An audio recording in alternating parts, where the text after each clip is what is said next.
Hello நண்பர்களே, குவைத்தில் கடனை வாங்கிட்டு இந்தியாவுக்கு தப்பி ஓடிய 1425 கேரள மாநிலத்தை சார்ந்தவங்களை குவைத் அரசாங்கம் தேடிக்கிட்டு இருக்காங்க. ஒரு கம்ப்ளைண்ட்டும் ரிஜிஸ்டர் செய்யப்பட்டிருக்கு அப்படின்னு சொல்லியிருக்காங்க. என்ன விவரம் அப்படிங்கிறத பார்க்க போகிறோம். அடுத்து இந்த வருட இறுதியில் 2 நாட்கள், அதாவது நியூ இயருக்கு விடுமுறை இருக்குது அப்படின்னு எல்லாருக்குமே தெரியும். இது யார் யாருக்கெல்லாம் அப்படிங்கிறதையும் பார்க்க போகிறோம். நிறையா குவைத் பற்றி முக்கியமான தகவல்களும் இந்த வீடியோவில் இருக்குது. வீடியோ முழுவதுமாக பாருங்கள். முதல் செய்தி, குவைத்திலிருந்து 1425 இந்தியர்களை பிடிக்கும்படி கைது நடவடிக்கை எடுக்கும்படி குவைத்திலிருந்து கேரள மாநிலத்தினுடைய எர்ணாகுளம் மற்றும் கோட்டயம் பகுதியில் இருக்கக்கூடிய போலீஸ் ஸ்டேஷனுக்கு ஒரு கம்ப்ளைண்ட் ரிஜிஸ்டர் செய்யப்பட்டிருக்கு. அதாவது குவைத்தில் நம்ம கடனை வாங்கிட்டு ஊருக்கு வந்துட்டோம்னா நம்மளை யாரும் பிடிக்க முடியாது அப்படிங்கிற மாதிரி நிறையா நபர்கள் இந்த லோனை வாங்கிட்டு குவைத்தில் லோனை வாங்கிட்டு ஊருக்கு போயிடுவாங்க. அல்லது ஐஃபோன் போன்ற விலை உயர்ந்த மொபைலை இஎம்ஐயில் வாங்கிட்டு திரும்ப வர முடியாத மாதிரி குவைத்திலேருந்து வந்துடுவாங்க. இந்த மாதிரி செய்கிறவங்க நம்ம இந்தியாவுக்கு வந்துட்டோம், இனிமேல் நம்மளை யாரும் பிடிக்க முடியாது அப்படிங்கிற மாதிரி நினச்சிக்கிட்டு குவைத்திலேருந்து வருவாங்க. ஆனால் தற்பொழுது 1425 நபர்களுக்கு எதிராக வழக்கு பதிவு செய்யப்பட்டிருக்கு இந்தியாவினுடைய கேரள மாநிலத்தில். எல்லாருமே பார்த்தீங்கன்னா 2020லேருந்து 22 அந்த காலத்தில் வாங்கின கடனுக்காக தற்பொழுது பிடிக்கப்பட இருக்காங்க. எல்லாருக்குமே கைது வாரண்ட் பிறப்பிக்கப்பட்டிருக்கு. அவர்கள் அனைவருமே குவைத்தில் கிட்டத்தட்ட 25 மில்லியன் தினார் அளவிற்கு ஏமாற்றி பணத்தை ஊருக்கு அனுப்பி வச்சு சொத்து பத்துலாம் வாங்கி செட்டில் ஆனவங்க அப்படின்னு சொல்லியிருக்காங்க.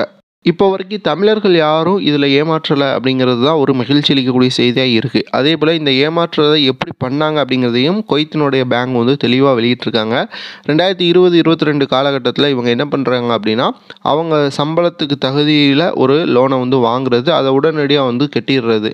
இப்போ பேங்க் அவங்க நல்ல ஒரு பார்ட்டி இவங்களுக்கு எவ்வளோ நாளும் கடன் கொடுக்கலாம் அப்படிங்கிற மாதிரி பேங்க் முடிவு பண்ணி ஒரு நிலைமைக்கு வரும்பொழுது இவங்க அதிக அளவில் லோனை வாங்கிட்டு இந்தியாவிற்கு தப்பி வந்துடுறது. இந்த மாதிரி வந்த பிறகு அவங்க இங்கே சொத்து வாங்கிட்டு அதற்கு பிறகு வேறு நாடுகளுக்கு போயிடுறாங்க அப்படிங்கிற மாதிரி குவைத்தினுடைய பேங்க் தற்போது சொல்லியிருக்காங்க.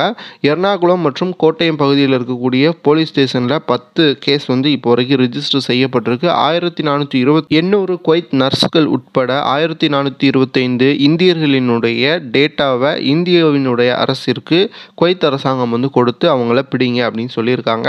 ஸோ ரொம்பவே ஸ்ட்ரிக்டான நடைமுறைகள் ஃபாலோ பண்ணப்பட்டு இவர்கள் கைது செய்யப்படுவாங்க அப்படின்ட்டு எதிர்பார்க்கப்படுது. வீடியோ பார்க்கக்கூடிய நண்பர்கள் இந்த மாதிரியான நபர்கள் குறித்து உங்களுடைய கருத்துக்களை பதிவு பண்ணுங்கள். நீங்களும் ஏதாவது லோன் எடுத்திருக்கீங்களா குவைத்தில் அப்படிங்கிறதையும் பதிவு பண்ணுங்கள். அடுத்த செய்தி, குவைத்தில் நியூ இயருக்கு 2 நாட்கள் தொடர் விடுமுறை விட்டுருக்காங்க. இது எந்த வருடமும் விடாத ஒரு விடுமுறை. எப்போவுமே ஒரு நாள் மட்டும்தான், அந்த நியூ இயர் அன்னைக்கு மட்டும்தான் விடுமுறை விடுவாங்க. ஆனால் இந்த வருடம் 2 நாள் விடுமுறை அப்படின்னு சொல்லியிருக்காங்க. ஸோ இது எல்லாருக்கும் கிடைக்குமா அப்படின்ட்டு கேள்வி சில நண்பர்கள் கேட்டிருந்தீங்க. கண்டிப்பாக எல்லாருக்குமே இந்த விடுமுறை அப்படிங்கிறது இருக்கும். ஏன் அப்படின்னா குவைத்தினுடைய அஃபிஷியல் ஹாலிடேவாக தான் இதை அறிவிச்சிருக்காங்க. ஸோ தனியார் துறையில் வேலை பார்த்தாலும் குவைத்தில் எந்த துறைகளில் இருந்தாலும் உங்களுக்கு இந்த விடுமுறை அப்படிங்கிறது இருக்கும்.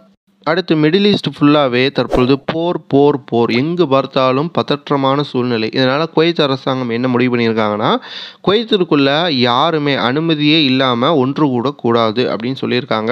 இதில் அதாவது யாராவது ஒரு ஈவெண்ட்டு நடத்துகிறாங்க, அது அனுமதி இல்லாமல் நடந்து அந்த இடத்துக்கு யாராவது போனீங்கன்னா நீங்களும் கைது செய்யப்படுவீங்க. அது குவைத்தியாக இருந்தாலும் வெளிநாட்டவர்களாக இருந்தாலும். ஸோ ரொம்ப கவனமாக இருங்க. அந்த மாதிரியான ஈவெண்ட்ஸ்க்கு யாருமே போகாதீங்க அப்படின்னு சொல்லியிருக்காங்க.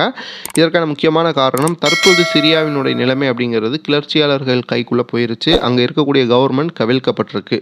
இஸ்ரேல் ரஷ்யா போர், அதைத் தொடர்ந்து பலஸ்தீன் மற்றும் இஸ்ரேலுக்கு இடையான போர், அதைத் தொடர்ந்து லெபனான் மற்றும் இஸ்ரேலுக்கு இடையான போர், அதைத் தொடர்ந்து ஈரான் மற்றும் இஸ்ரேலுக்கு இடையான போர். இதை மாதிரி போர் அப்படிங்கிறது நீண்டு கொண்டே போயிட்டுருக்கு. அது மட்டும் இல்லாமல் தற்போது சிரியா நாட்டை துருக்கி ஆதரவு கிளர்ச்சியாளர்கள் கைப்பற்றியிருக்காங்க. அங்கே இருந்த கவர்மெண்ட், அதாவது ஆசாத் அப்படின்னு சொல்லக்கூடிய அந்த நாட்டினுடைய தலைவர் தற்பொழுது மாஸ்கோ, அதாவது ரஷ்யாவிற்கு தப்பிச்சு போயிருக்காங்க. இந்த மாதிரி பதற்றமான சூழ்நிலை இருக்குது. தற்பொழுது சிரியாவினுடைய கிட்டத்தட்ட 100 இராணுவ தளங்கள், அதே போல் ஆயுதங்கள் இருக்கக்கூடிய இடங்களை தாக்கி அழிக்க போகிறதா இஸ்ரேலும் சொல்லியிருக்காங்க. இதை மாதிரி மிடில் ஈஸ்டில் பார்த்தீங்கன்னா ரொம்ப பதட்டமான சூழ்நிலை இருக்குது. ஸோ ரொம்பவே கவனமாக இருங்க. எல்லா நபர்களும் எந்த ஒரு நபர்களோடையும் சேராதீங்க. ஓகே நண்பர்களே, நிறைய நாள் வீடியோ வரலை. கண்டிப்பாக இனிமேல் எல்லா நாளும் வீடியோ வரும். வீடியோ பார்க்குறவங்க சேனலை சப்ஸ்கிரைப் பண்ணிக்கோங்க. உங்களுடைய நண்பர்களுக்கும் நம்மளுடைய சேனலில் தெரியப்படுத்துங்க. மறக்காமல் லைக் பண்ணிக்கோங்க.